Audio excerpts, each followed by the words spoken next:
Doncs Esther Guerrero, que passa a la final dels 1.500, aquí al Campionat d'Europa de Roma, felicitats.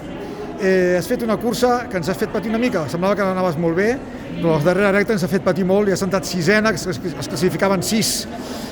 Com has viscut això, tu? La veritat és que he corregut com no volia córrer, volia tenir paciència, anar de darrere endavant i controlar la sisena posició per intentar córrer l'últim 400. Bueno, no ho he sabut fer.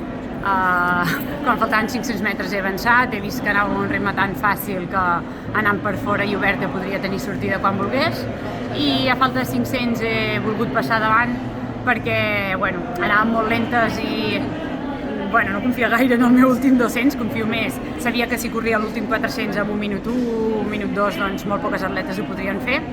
Llavors aquesta era la meva base i al final m'he acabat barallant moltíssim el primer, del 4 al 2. No he pogut passar la Gemma Ricci perquè realment és una mica superior a mi ara mateix i ho he acabat pagant l'últim 100. He intentat no crispar-me, he mirat a la pantalla, he comptat i sí que és veritat que he arribat justeta, però amb l'objectiu aconseguit espero recuperar-me i córrer diferent a la final. I són semifinals d'un campionat d'Europa que sempre són difícils, però ara és passar pàgina, no? Perquè ara a la final tot està molt obert. Sí, la final és una altra història. El meu objectiu segurament serà intentar quedar el més endavant possible, sense posar-me barreres i ojalà quedés entre aquestes 8 primeres posicions, però sobretot ara recuperar-me, desconnectar una miqueta i gaudir d'aquests 2 dies que segur que seran molt importants. Molta sort, ens veiem a la final. Gràcies.